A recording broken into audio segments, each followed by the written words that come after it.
लंबे समय तक यूरोपीय फिलोसोफर्स और साइंटिस्ट का ये मानना था कि पृथ्वी यूनिवर्स के बीच में स्थित है, यानी एक जगह पर रुकी हुई है, और सूरज समेत सभी प्लैनेट अर्थ के चारों ओर घूमते हैं।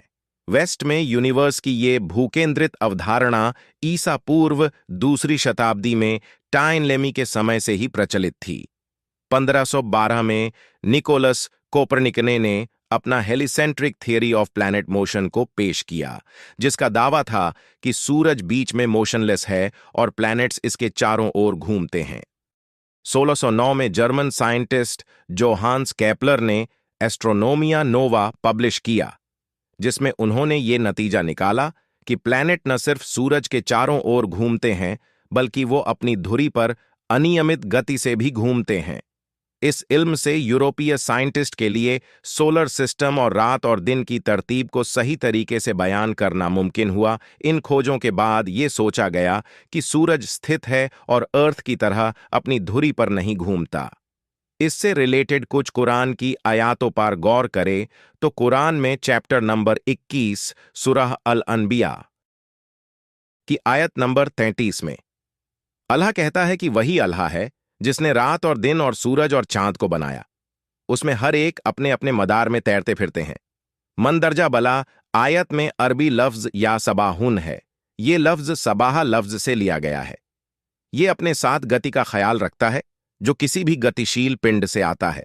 अगर आप जमीन पर किसी आदमी के लिए इस लफ्ज का इस्तेमाल करते हैं तो इसका मतलब ये नहीं होगा कि वह लौट रहा है, बल्कि इसका मतलब ये होगा कि वो चल रहा है या दौड़ रहा है। अगर आप पानी में किसी आदमी के लिए इस लफ्ज का इस्तेमाल करेंगे तो इसका मतलब ये है कि वो तैर रहा है। इसी तरह अगर आप सूरज जैसी किसी आसमानी जिस्म के लिए यासबाह लफ्ज का इस्तेमाल करते हैं तो इसका मतलब ये नहीं होगा कि ये सिर्फ अंतरिक्ष के माध्यम से उड़ रहा है, बल्कि इसका मतलब ये कि ये अंतरिक्ष में जाते समय घूम भी रहा है। बहुत सी स्कूल की किताबों में ये तथ्य शामिल किया गया है। सूरज अपनी धुरी पर घूमता है। सूरज के अपनी धुरी पर घूमने को एक उपकरण की मदद से सिद्ध किया जा सकता है, जो सूर्य की छवि को टेबल टॉप पर प्रोजेक्ट करता है ताकि कोई भी इंसान बिना देखे सूरज की छवि की जांच कर सके। ये देखा गया कि सूरज पर धब्बे होते हैं जो हर 25 दिन में एक बार अपनी सर्कल गति को पूरा करते हैं। मतलब कि सूरज को अपनी धुरी पर एक चक्कर लगाने में लगभग 25 दिन लगते हैं। दर हकीकत सूरज यूनिवर्स में लगभग 150 मील प्रति सेकंड की रफ्तार से यात्रा करता है और हमारी मिल्की वे गैलेक्सी के केंद्र के चारों ओर एक चक्कर पूरा करने में लगभग 200 मिलियन साल लेता है।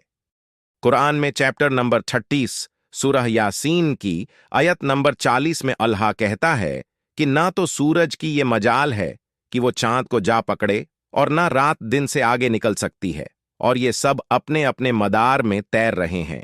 ये आयत आधुनिक एस्ट्रोनॉमी द्वारा खोजे गए एक आवश्यक तथ्य का उल्लेख करता है, मतलब सूरज और चांद की अलग अलग कक्षाओं का वजूद और उनकी अपनी गति से यूनिवर्स में यात्रा। सूरज अपने साथ सोलर सिस्टम को लेकर जिस निश्चित जगह की तरफ यात्रा करता है, आधुनिक एस्ट्रोनॉमी के जरिए उसका ठीक ठीक पता लगाया गया है। इसे एक नाम दिया गया है सोलर एपेक्स सोलर सिस्टम। वास्तव में अंतरिक्ष में हेरेक्युलिस तारामंडल अल्फा लायरा में स्थित एक बिंदु की ओर बढ़ रहा है, जिसमें एक सटीक मुकाम मजबूती से कायम है। चांद अपनी धुरी पर उतनी ही अवधि से घूमता है जितनी अवधि में वह पृथ्वी की परिक्रमा करता है, यानी एक चक्कर पूरा करने में इसे 29.5 दिन लगते हैं। कुरान की आयत और साइंस की सटीकता को देखकर कोई भी हैरान हुए बिना नहीं रह सकता है। क्या हमें इस सवाल पर गौर नहीं करना चाहिए कि कुरान में इल्म का माखज क्या है? एक किताब जो कि 1400 साल पहले एक रेगिस्तान में छपी थी, उसमें यह गहरी साइंस कैसे हो सकती है? अगर आप ऐसी ही और भी इंटरेस्टिंग वीडियो देखना चाहते हैं तो हमारे चैनल को सब्सक्राइब करें और लाइक और शेयर करना ना भूलें।